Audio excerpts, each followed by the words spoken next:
Queridos irmãos, vamos abrir a palavra de Deus na carta de Paulo aos Efésios e vamos ler do verso 3 até o verso 7,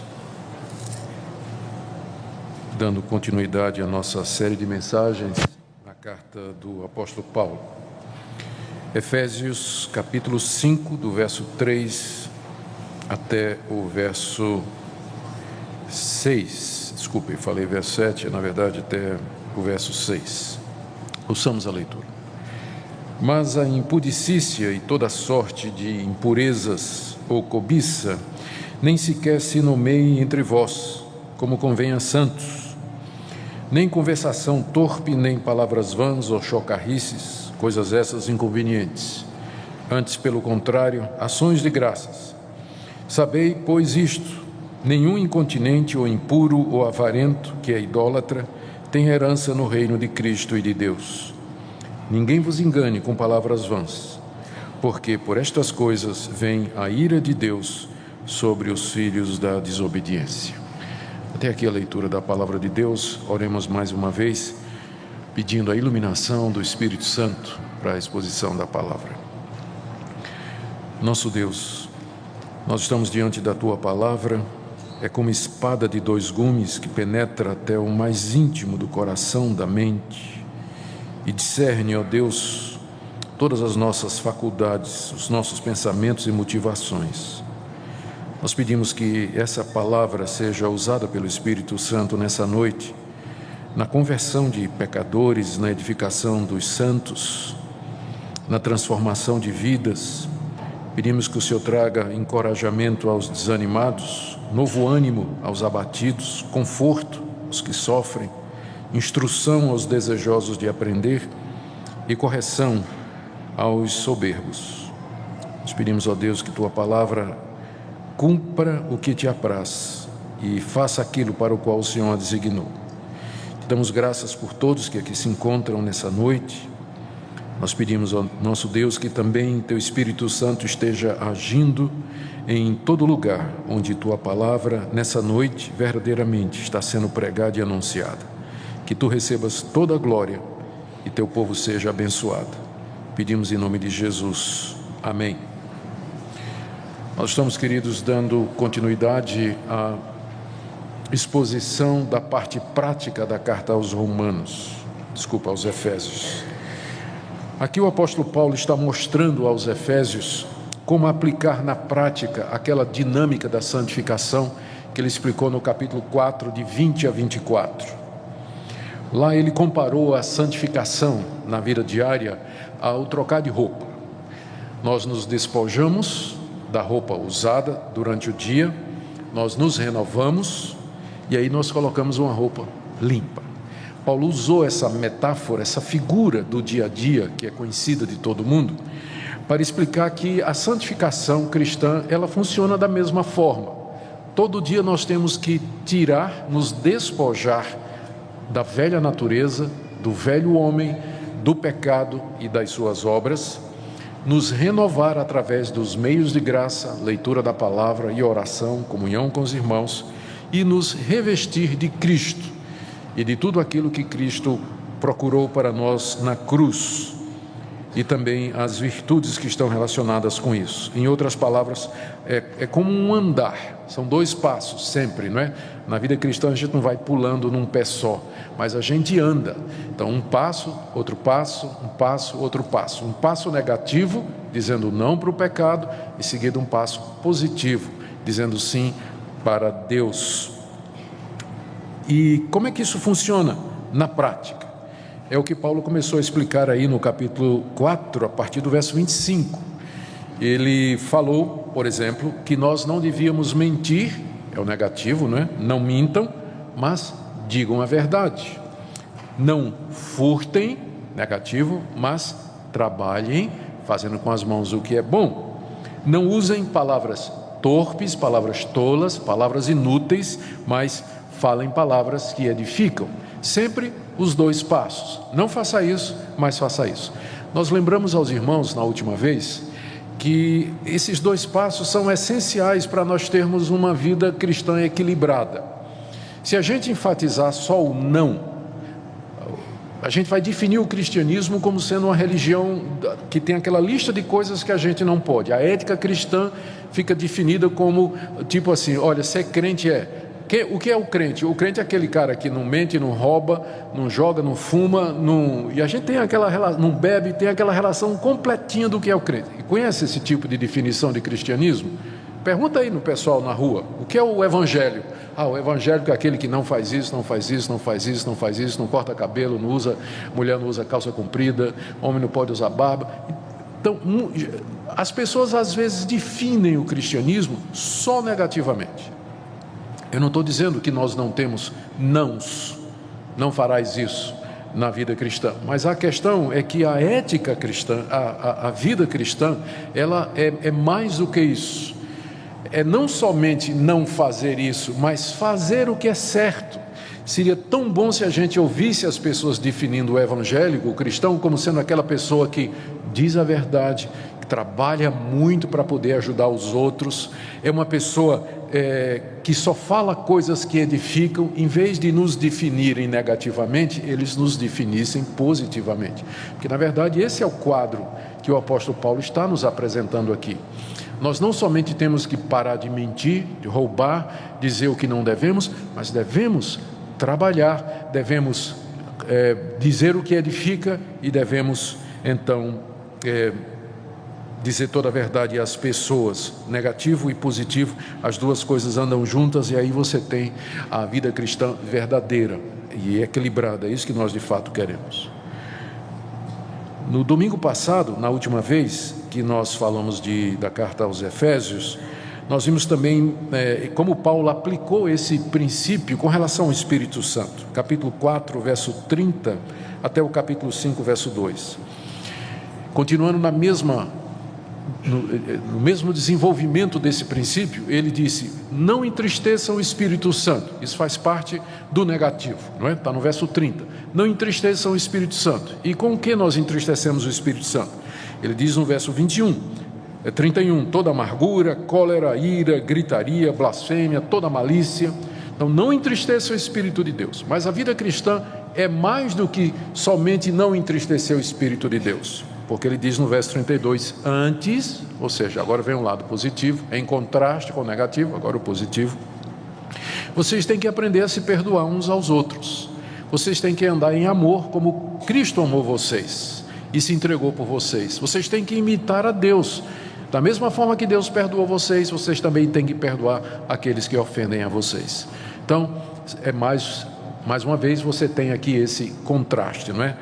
Não entristeça o Espírito, é o negativo, primeiro passo, mas ame, perdoe, exatamente como você foi perdoado e como Cristo lhe amou e andou em amor e nos ensina a andar da mesma forma. Agora o apóstolo Paulo continua nessa mesma, ele continua fazendo a mesma coisa. Na verdade, ele vai até o final do capítulo 5, fazendo esses contrastes. E aqui, na sequência, nós nos encontramos com um contraste entre a imoralidade e a gratidão, que é o que eu queria falar nessa noite, que vai aí do verso 3 até o verso 6. O estilo é o mesmo, o gênero é o mesmo, Paulo apenas está mudando o conteúdo. Em outras palavras, ele está dizendo: não pratiquem mais a imoralidade e a cobiça, mas vivam em gratidão diante de Deus. O que é que o apóstolo quer nos ensinar com isso? Eu chamo a sua atenção então para esses versículos, orando para que Deus nos auxilie a compreendê-los e que nós possamos aplicá-los no dia a dia, na nossa vida prática. Paulo nos dá uma relação aí do verso 3 até o verso 4, de coisas que ele diz que não deveriam nem ser nomeadas entre nós. A impudicícia, toda sorte de impurezas ou cobiça, nem sequer se nomeia entre vós, como convém a santos, nem conversação torpe, nem palavras vãs ou chocarrices, coisas essas inconvenientes. Então ele dá aqui uma relação de coisas que a gente não deveria nem mencionar, não deveria fazer parte da nossa conversa. E quais são elas? São 5 coisas, na verdade 6. Primeiro, da lista aí no verso 3, ele diz a impudicícia. às vezes os nossos tradutores, por causa da preocupação em que a Bíblia tem uma linguagem clássica bonita, coloca palavra que ninguém sabe o que é. A palavra impudicícia no grego é porneia. Todo mundo sabe o que é porneia, não sabe? Então você sabe mais grego do que português. Porque se eu perguntasse o que é impudicícia, mas se eu perguntasse o que é pornos ou pornografia, todo mundo saberia. Então, é um teste para dizer que vocês sabem mais grego do que português, pode ter certeza, hoje à noite. A palavra impudicícia no grego é porneia, é a palavra básica na língua grega, de onde vem porneia, pornografia, pornofonia, e significa todo tipo de imoralidade sexual. E a lista na Bíblia é grande. Essa palavra porneia, ela enquadra adultério, fornicação, homossexualismo, pensamentos impuros, a cobiça sexual, tudo é coberto por essa palavra no Novo Testamento grego. Então, primeiro Paulo a usa de uma forma muito geral, não é? Ele diz, olha, isso é o tipo de coisa que não pode nem se nomear entre vocês, a imoralidade sexual. A imoralidade sexual, toda sorte de imoralidade sexual. Depois ele diz uma palavra que é muito parecida, que foi traduzida bem literalmente, é a palavra impureza. A impureza. A impureza é a ideia de sujeira, não é? Aquilo que é sujo, aquilo que contamina. Essa palavra, ela vem lá da linguagem sacerdotal e levítica do Antigo Testamento. Quando uma pessoa era tornada impura, porque ela quebrava alguma lei de Deus, ela tinha que ser purificada através do sangue de sacrifícios de animais que eram oferecidos no altar por um sacerdote. Então, é uma palavra que era muito carregada de teor religioso, né? Uma pessoa impura no Antigo Testamento e também até no Novo, na época de Jesus, era uma pessoa que ela não podia mais ter contato com outras até que ela fosse completamente purificada. Paulo, quando usa aqui, Paulo era um rabino, né, treinado no judaísmo, era um judeu, conhecia a linguagem do Antigo Testamento. Então, quando ele fala impureza, ele está falando toda sorte de atitude que nos torna impuros diante de Deus e que evitam a comunhão com Deus e como que nos alijam ou lançam fora da comunhão com Deus, juntamente com todo tipo de imoralidade. Depois ele diz cobiça. Essa palavra é bem conhecida, nós sabemos o que é cobiça, é você desejar o que os outros têm. O cobiçoso é alguém que quer o que o seu próximo tem. Pode ser a mulher do próximo, pode ser o carro do próximo, o emprego do próximo, a beleza do próximo, a cultura do próximo.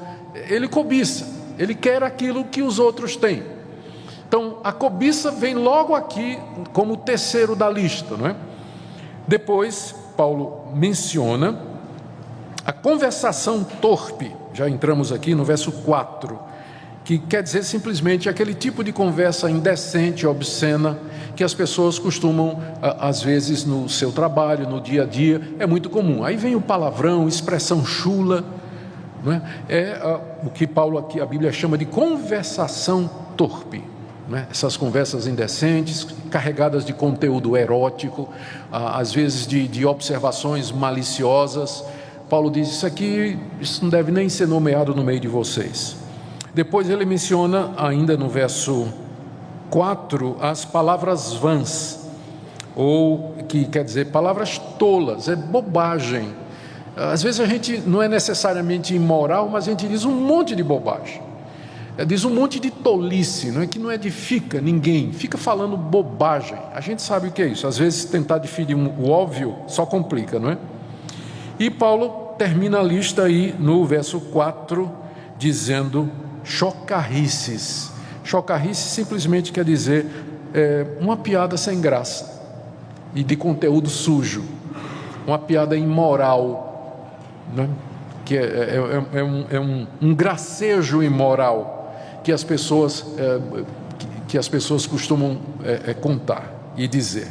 Paulo, pelo que nós já vimos aqui, o que Paulo está dizendo é que este é o tipo de atitude, de coisa que a gente tem que mortificar, a gente tem que dizer não para isso, faz parte do despície, é o que a gente tem que tirar de nós todo dia, é o tipo de comportamento que a gente não quer ter, nós não queremos praticar estas coisas. Na verdade, ele diz aí no verso 3, que esse é o tipo de coisa que não se deve nem nomear. O que seria nomear? É você ver uma piada, por exemplo, Um colega seu te manda uma piada no WhatsApp, imoral a piada, tem um palavrão lá, uma frase lá que é indecente e tudo. Você achou graça, não foi você que fez, mas você achou engraçado, aí você compartilha. Esse tipo de coisa não devia nem ser nomeado entre nós, não devia nem ser mencionado, muito menos compartilhado, né? Aí o pessoal sai compartilhando. Ele vai dizer assim, mas não fui eu que disse, né? Não fui eu que escrevi, não fui eu que contei, mas compartilha. Esse tipo de coisa não devia nem ser nomeado. Gente, nós não estamos sendo puritanos, né? Ou fundamentalistas na nossa ética. Se isso está aqui na Escritura, é porque tem uma razão. E a gente pode começar com essa muito simples que Paulo diz aí no verso 3. Isso não convém a santos. A Bíblia diz que nós somos santos, não no sentido de que a gente não tem pecado, mas no sentido de que nós somos separados por Deus do mundo para sermos o seu povo. E que Deus começou em nós esse processo de santificação que vai terminar na glória. Então não convém para quem foi eleito de Deus, chamado pelo Espírito Santo, por quem Jesus morreu, que foi lavado no sangue de Jesus, que tem o Espírito Santo morando nele, que conhece a palavra de Deus, sabe as ameaças de Deus.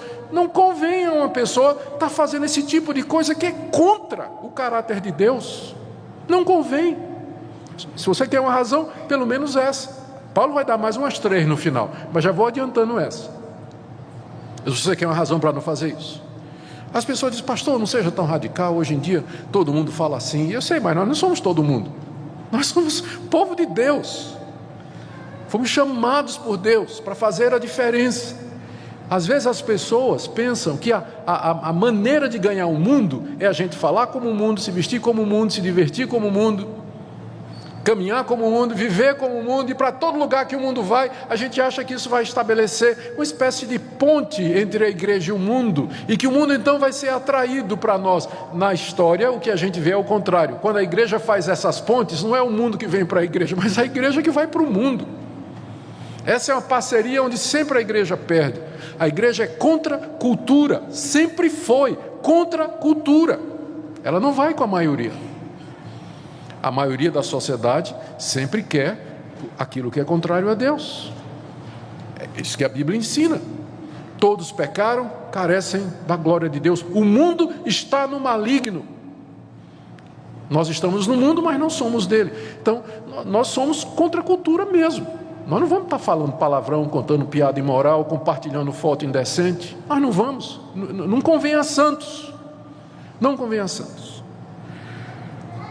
Bom, é claro que quando Paulo diz que a gente não deve nem falar estas coisas, ele está excetuando, né? Nós vamos ver aqui que ele vai fazer isso mais adiante.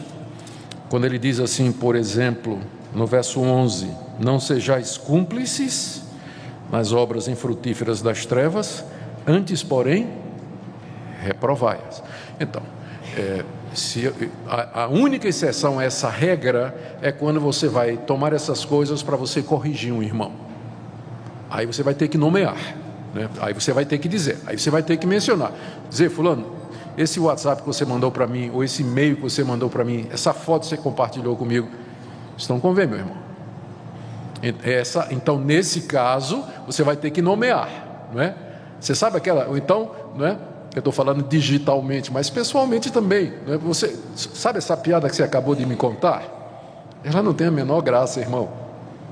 Porque ela é ofensiva ao Espírito de Deus, você não sabe disso.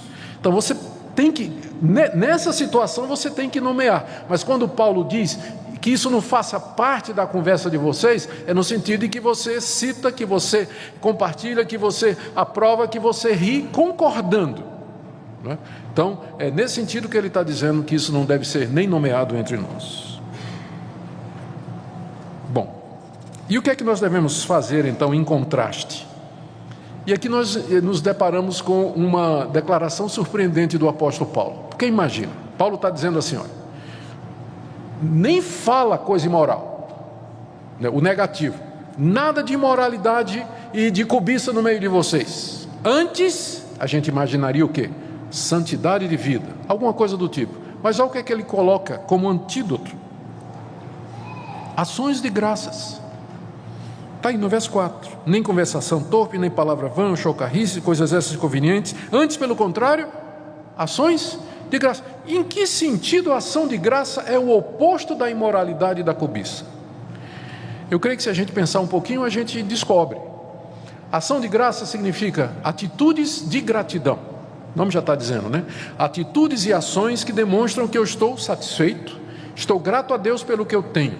É a maneira de viver de uma pessoa que está feliz com o que ele é, com o que ele tem, está satisfeito, agradece a Deus o carrinho dele, agradece a Deus a esposa que Deus lhe deu, agradece a Deus o emprego que ele tem, agradece a Deus a cara feia que ele tem. Ele agradece a Deus, ele está contente, ele sabe que Deus é o soberano de todas as coisas, que Deus está no controle de todas as coisas, então ele está feliz. Não quer dizer que ele não vai se esforçar um pouco mais, né, para subir na vida, um emprego melhor, comprar um carro melhor, ou quem sabe dar um jeito na cara dele, ou melhorar. Ele pode fazer um monte de coisa, entende? Mas ele pode fazer isso por outra razão, não porque ele diz assim: puxa vida, Deus me fez essa pessoa, eu não aceito essa maneira que Deus me fez, essa mulher que Deus me deu, não aceito essa mulher, vou arrumar uma outra melhor. Não. A pessoa que está grata a Deus, ela não vai cobiçar a mulher do próximo, essa pessoa não vai cobiçar o marido da próxima, não vai cobiçar o carro, o emprego, nada do próximo. Por quê? Porque a vida dela é ação de graças, ela está feliz, ela está grata a Deus pelo que ela tem. Então é nesse sentido que a gratidão é o oposto da imoralidade.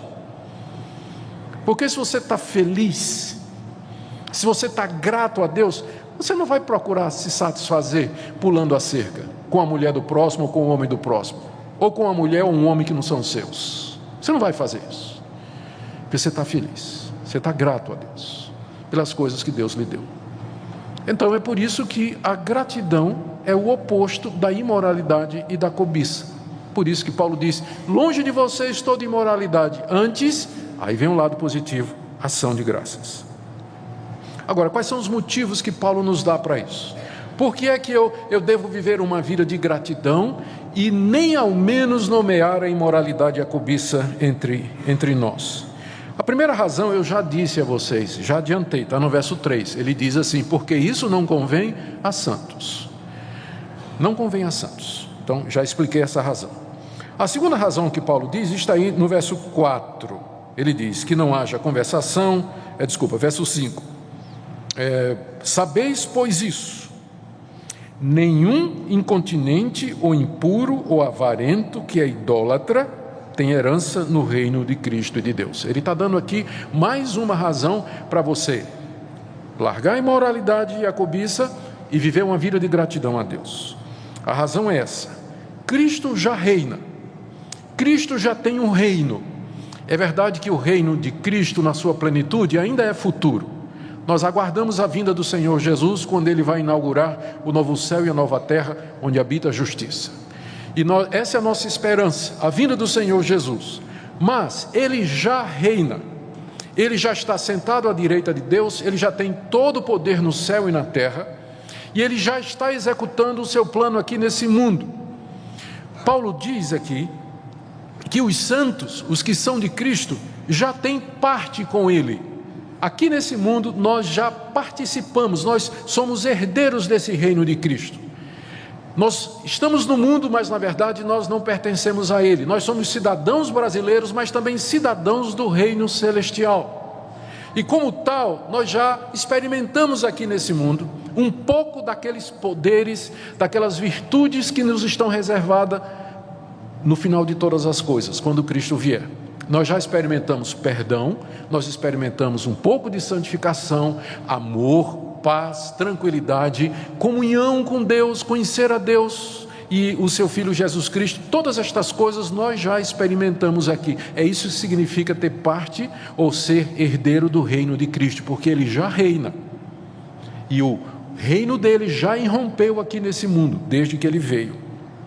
O que Paulo está dizendo aqui é que determinadas pessoas não podem entrar no reino de Cristo, não podem fazer parte do reino de Cristo. Ele dá a relação aqui, olha: saibam isso, nenhum incontinente, Todo mundo sabe o que é incontinência, é falta de domínio.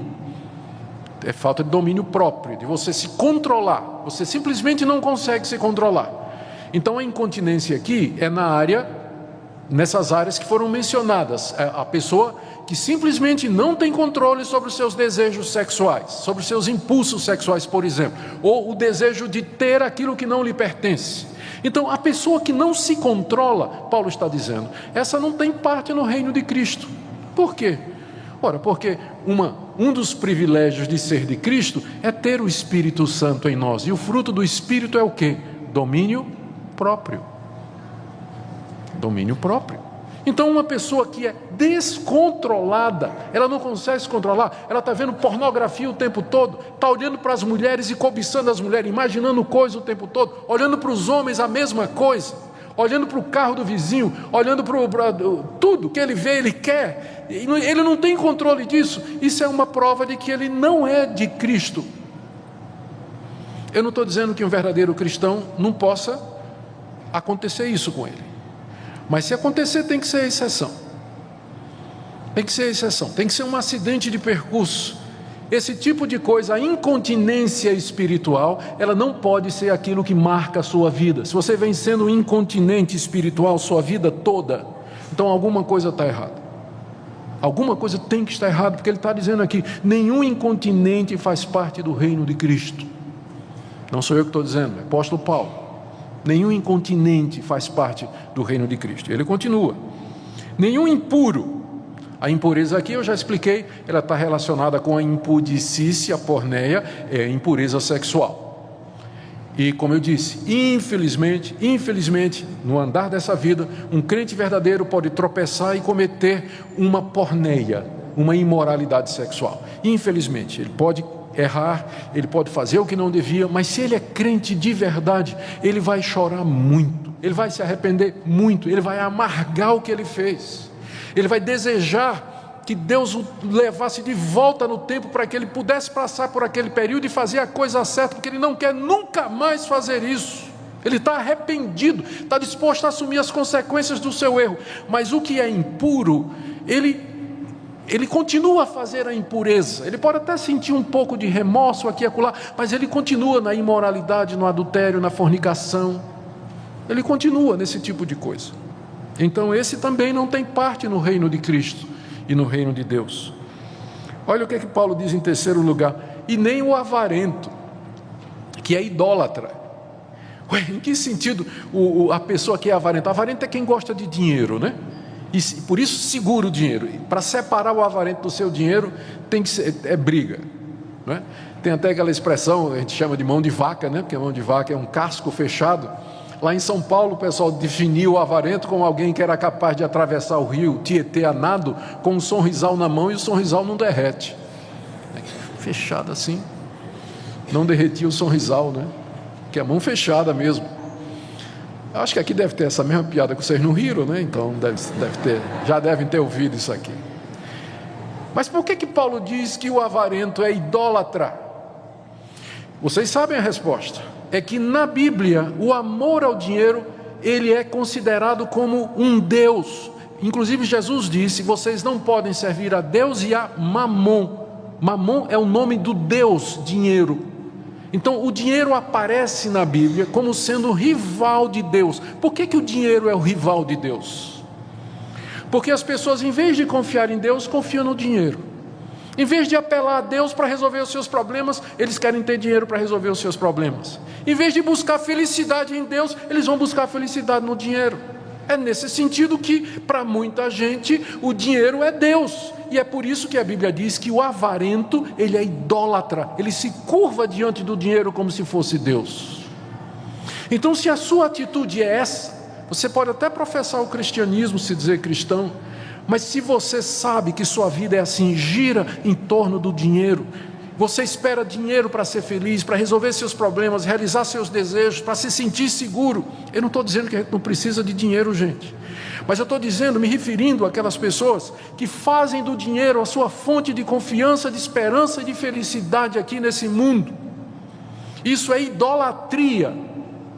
E Paulo está dizendo aqui, que o avarento, ou seja, aquela pessoa que ama o dinheiro a ponto de fazer do dinheiro um ídolo, esse também não tem parte no reino de Cristo e no reino de Deus. É o que diz o verso 5.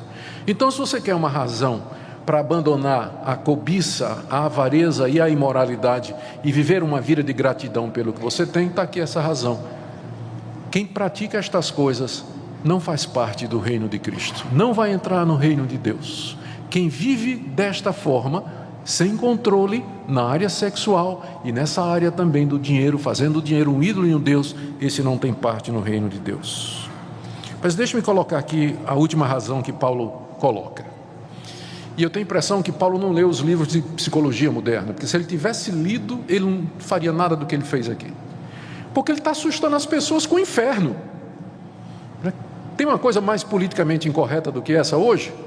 Pastor, não prega sobre o inferno não, porque aí vai assustar as pessoas vão querer ser salvas para não ir para o inferno. Já conhece essas teorias modernas? O pessoal não falar de inferno, falar da ira de Deus, falar de castigo, pastor. Aí o pessoal vem para a igreja tudo com medo, ninguém quer ir para o inferno, quer todo mundo ir para o céu. Eu prefiro que você vá para o céu assustado do que você ir para o inferno pensando que está tudo bem com você. Porque a razão que Paulo está dando aqui, para você se arrepender e vir a Cristo, é exatamente essa. Porque se você não fizer isso, a ira de Deus vem sobre você. Verso 6. Ninguém vos engane com palavras vãs, porque por estas coisas vem a ira de Deus sobre os filhos da desobediência. Esse é um engano que está presente na história da igreja já há muito tempo.